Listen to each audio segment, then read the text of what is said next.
राज ठाकरेंनी घेतलेल्या भूमिकेचं समर्थन हे ठाकरेंच्या शिवसेनेच्या सामनामधून करण्यात आलेलं आहे।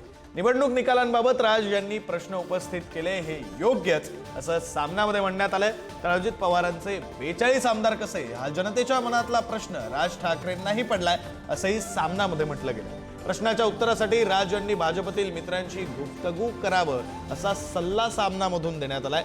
राज ठाकरेंना पडलेले प्रश्न महाभारतातील यक्ष प्रश्नासारखे असं हे सामनामध्ये लिहिण्यात आलंय।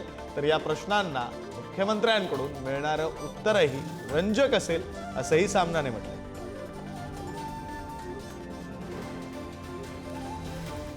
खरं तर राज ठाकरे यांनी या विधानसभेच्या निवडणुकीनंतर पहिला राज्यव्यापी मेळावा मुंबईच्या वरळीमध्ये घेतला आणि त्यामध्ये त्यांनी या सगळ्या निकालावर प्रश्नचिन्ह उपस्थित केला। आपल्या मनातले काही प्रश्न मांडले, हे सगळे प्रश्न जनतेच्या मनातले आहेत असंही राज ठाकरे म्हणाले। आणि त्यानंतर आता ठाकरेंच्या शिवसेनेच्या सामनामधून सुद्धा हे या प्रश्नांना राज ठाकरेंनी मांडलेल्या भूमिकेचं समर्थन स्वागत करण्यात आलेलं आहे। आता दोन्ही ठाकरे हे जवळ येणार का अशा चर्चा मागच्या काही दिवसांपासून सुरू होत्या, पुन्हा त्या चर्चा थांबलेल्या होत्या आणि आता सामनामधून पुन्हा एकदा राज ठाकरेंच्या भूमिकेचं समर्थन करण्यात आलंय। त्यामुळे राजकीय वर्तुळात चर्चा रंगतील हे नक्की। राज ठाकरे नेमकं काय म्हणालेले होते आपण ते पाहूया। पवार साहेबांचे 8 खासदार निवडून आले, 8 खासदार, त्यांचे 10 आमदार येतात आणि लोकसभेला ज्या अजित पवारांचा 1 खासदार निवडून आलाय तिथे 42 आमदार येतात। 4 महिन्यात फरक पडला लोकांच्या मनात।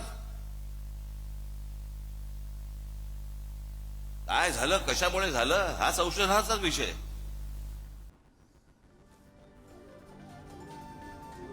काही दिवसांपूर्वी राज ठाकरे आणि उद्धव ठाकरे एका कार्यक्रमामध्ये सुद्धा एकत्र आले होते। त्यावेळी राजकीय वर्तुळात चर्चा रंगल्या होत्या, दोन्ही ठाकरे बंधू एकत्र येणार का, त्या चर्चा काही वेळानं थांबल्याही होत्या। मात्र आता राज ठाकरेंनी मांडलेल्या भूमिकेचं स्वागत समर्थन हे सामनामधून करण्यात आलंय। राजकीय वर्तुळात चर्चा रंगणार हे निश्चित आहे। ठाकरे बंधू एकत्र येणार का या संदर्भातल्या चर्चा रंगणार आणि त्या चर्चांमधून काही निष्पन्न होते का हे पाहणं सुद्धा महत्त्वाचं असणार आहे। मात्र आत्ताच्या घडीची बातमी ही आहे की विधानसभा निवडणुकीच्या निकालासंदर्भात राज ठाकरेंनी घेतलेली भूमिका, त्या भूमिकेचं समर्थन हे सामनामधून करण्यात आलेलं आहे। सामना हे ठाकरेंच्या शिवसेनेचं मुखपत्र म्हणून ओळखलं जातं आणि त्या सामनामधून ही भूमिका तिचं स्वागत करण्यात आलेलं आहे। मात्र ही स्वागत करत असतानाच काहीसा खोचक टोला सुद्धा लगावण्यात आलेला आहे। आपल्यासोबत यशवंत किल्लेदार आहेत, ते मनसेचे नेते आहेत, राज ठाकरे यांच्या मनसेचे ते नेते आहेत। यशवंत किल्लेदारजी, राज ठाकरेंनी जी भूमिका मांडली त्या भूमिकेचं स्वागत आता सामनामधून करण्यात आलेलं आहे। ठाकरेंच्या शिवसेनेचं मुखपत्र म्हणून सामना ओळखलं जातं। मात्र हे स्वागत करत असतानाच काही खोचक टोले सुद्धा त्यांनी लगावलेत। त्यांनी भाजपमधल्या आपल्या मित्रांशी बोलावं म्हणजे त्यांना प्रश्नाची उत्तरं मिळतील असंही म्हटलंय। तुम्ही सामना वाचला का? वाचला असेल तर काय प्रतिक्रिया? मी अद्याप काही वाचला नाही सामना, परंतु राज ठाकरे साहेबांनी त्या दिवशी मेळाव्यामध्ये जे काही भाष्य केलं हे सत्य स्थितीवर आधारित भाष्य केलेलं आहे। त्यामुळे ते सर्वसामान्य जनतेला पटण्यासारखाच विषय आहे तो। जी काही उदाहरणं दिली ती वस्तुस्थितीला धरून होती आणि पुराव्यासकट दिली। सामनाने त्याचं स्वागत केलं असेल तर आम्ही त्यांचं स्वागत करतो। तर शेवटी सामना हा तिरकसपणेच नेहमी पाहतो मनसेला।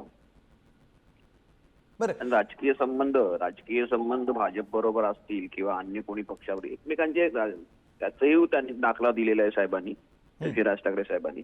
कोणी माझ्याकडे चहा प्यायला येतो म्हणाला म्हणून त्याला नको येऊ म्हणायचं का? बर, एक आणखी प्रश्न असा किंवा एक चर्चा आणखी अशी रंगली होती की महाविकास आघाडीची जी भूमिका आहे या निकालांसंदर्भातली की या निकालांवर विश्वास नाही, तशीच काहीशी भूमिका राज ठाकरेंनी सुद्धा घेतली। मग या निकालांच्या विरोधातला जो लढा असेल त्याच्यामध्ये राज ठाकरे आणि महाविकास आघाडी हे एकत्रपणे लढताना दिसतील का अशी चर्चा त्या दिवशीच्या राज ठाकरेंच्या भाषणापासून रंगलेली होती। त्याविषयीची काय प्रतिक्रिया? नाही, राज ठाकरे साहेबांनी चर्चा लोकांनी घडवलेली आहे, मीडियाने घडवलेली आहे। असं कोणतंही वक्तव्य केलेलं नाही, राज ठाकरेंनी तसं वक्तव्य केलेलं नाही। दोघांची भूमिका सारखी आहे या निकालांसंदर्भातली, त्यामुळे या संदर्भातला जो लढा असेल तो एकत्रितपणे लढला जाईल का अशी चर्चा होती। त्यावर राज ठाकरे साहेब जो काय असेल तो निर्णय घेतील। बरं, धन्यवाद यशवंतजी, तुम्ही पुढारी न्यूजची बातचीत केली त्यासाठी।